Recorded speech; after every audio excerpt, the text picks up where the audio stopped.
46 साल से समाज में हैं। अब 30 साल से गोरक्षा अभियान चला रहे और आज आपके गांव में आए हैं गीता पढ़ो पढ़ाओ अभियान के तहत। तो आज हम आए हैं गीता पढ़ो, ये ज़रूरत क्यों पड़ी। गीता के बारे में सब लोग जानते हैं कि भाई है, पर अब क्या है भारत में,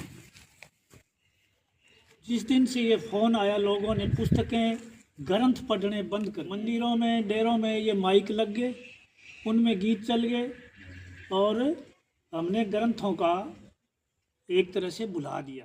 नमस्कार, मैं हूं सुभाष पंवार और आप देख रहे हैं अपना मनपसंद YouTube channel India news live Shivani. आपको अवगत करवाते हैं गो किसान समृद्धि ट्रस्ट की ओर से चलाए जा रहे एक विशेष अभियान के बारे में। गीता मात्र एक धार्मिक ग्रंथ नहीं, अपितु यह उत्कृष्ट जीवन शैली का सर्वोच्च रूप है। यह भक्ति, वेदांत, धर्म एवं कर्म का शाश्वत रूप है। इसे अपनाकर प्रत्येक व्यक्ति अपने जीवन को श्रेष्ठतापूर्वक जी सकता है। ऐसे में गीता के महत्व को जन जन तक पहुंचाने तथा गीता के उपदेशों को अपने जीवन में अपनाने के लिए लोगों को प्रेरित करने के उद्देश्य से दादी सती आश्रम मंदिर के महंत स्वामी सदानंद सरस्वती के गुरु स्वामी सच्चिदानंद सरस्वती के आशीर्वाद से गो किसान समृद्धि ट्रस्ट की ओर से भागवत गीता पढ़ो और पढ़ाओ अभियान का शुभारंभ मंगलवार के दिन किया गया।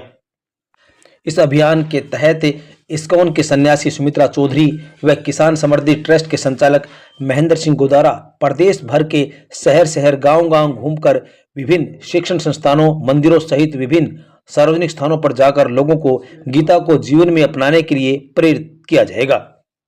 इस बारे में जानकारी देते हुए गो किसान समृद्धि ट्रस्ट के संचालक महेंद्र सिंह गोदारा ने बताया कि इसके मुख्य सहयोगी जन कल्याण चैरिटेबल फाउंडेशन लाडवा के मोहनलाल शर्मा एवं रजनीश आचार्य, लक्ष्मी ग्रुप के रोशन इंदौरा व विनोद शर्मा होंगे। उन्होंने बताया कि इस अभियान के तहत जन संपर्क अभियान चलाया जाएगा और लोगों को गीता भेंट की जाएगी। गोदारा ने कहा कि श्रीमद् भागवत गीता एक मौलिक व दिव्य ग्रंथ है। यह जीवन की परम सिद्धि प्रदान करने वाला ग्रंथ है। उन्होंने कहा कि गीता में जीवन जगत के लिए कोई भी पक्षपात, भेदभाव, संकीर्णता, जाति वर्ण का स्थान नहीं है। यह ग्रंथ पूरी तरह मानवता के लिए है।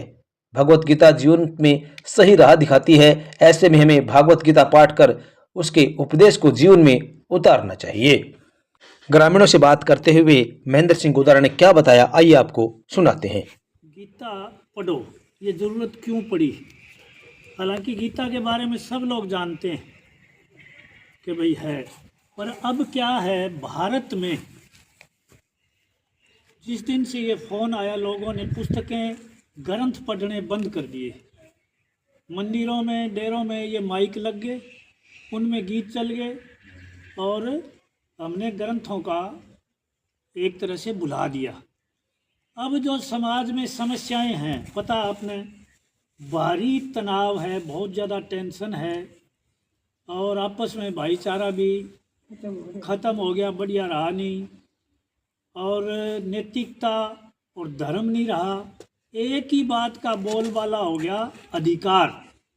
और वो बोलबाला इसलिए हो गया कि जो राजनीतिक पार्टियां हैं वो केवल अधिकार की बात करती है। 5 व्यवस्था है, 4 व्यवस्था गौण है, तो हम आज केवल गीता पर बात करते हैं। ये 5000 साल पुराना जो हमारा ग्रंथ है और इतिहास और वेद ये कहते हैं कि गीता भगवान कृष्ण ने सूर्य देव को सुनाई थी पहली बार और फिर मनु को और इस वाकु को उसके बाद 5000 साल पहले अर्जुन को सुनाई।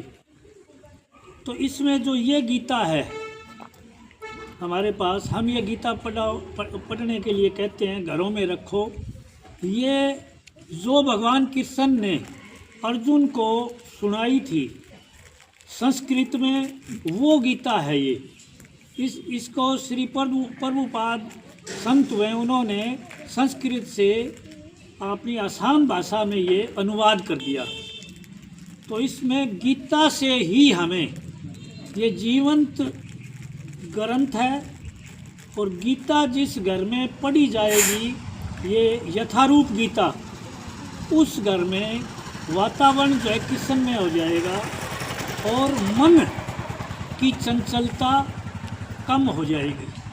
आज सबसे बड़ी समस्या है मन बहुत चंचल हो गया। मन चंचल होने की वजह से संयम नहीं रहा, किसी का भी सहन शक्ति नहीं रही।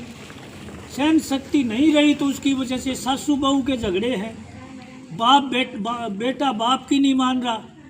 और आज हमारी संस्था ने एक गौ किसान समृद्धि ट्रस्ट है, हमने एक सर्वे की, हर गांव में 10, 20, 5, बुरा मत मानना, ऐसे परिवार हैं, ऐसे नौजवान हैं जो अपने माँ बाप को रोटी देने से मना कर रहे हैं। क्यों? क्योंकि संस्कृति बिगड़ गई, एक दूसरे की शर्म रही नहीं, बुजुर्ग का कहना रहा नहीं। क्यों नहीं रहा? कि हमने गीता जैसे जीवंत ग्रंथ को पढ़ना बंद कर दिया। इसलिए आज हम तो आज गांव-गांव में जाकर ये निवेदन करते हैं कि भाई अब दोबारा अपने घरों में गीता रखो और गीता का ज़्यादा नहीं तो एक पेज पढ़ लो, एक केवल आधा पेज पढ़ लो, और वो सिर्फ पूरे परिवार इकट्ठा हो गए कहो भाई एक बार गीता पढ़ेंगे। तो उससे क्या है, जो बच्चे हैं ना, आज बच्चे आपस में, तो स्कूलों में भी ये हालत होगी है, हर जगह कोई किसी की नहीं मान रहा है। तो ये अपने आप ही गीता जब आप ये कहेंगे कि पढ़ेंगे भाई 5 मिनट, तो घर का माहौल और विशेष रूप से बच्चों में ये बात जाएगी कि भाई गीता है। आम स्कूल में हर जगह चर्चा करेंगे बच्चे कि हमारे घर में आज हमने भाई एक पेज गीता पढ़ी, आधी पेज गीता पढ़ी। तो उससे मन जो है एकाग्र होना शुरू होगा।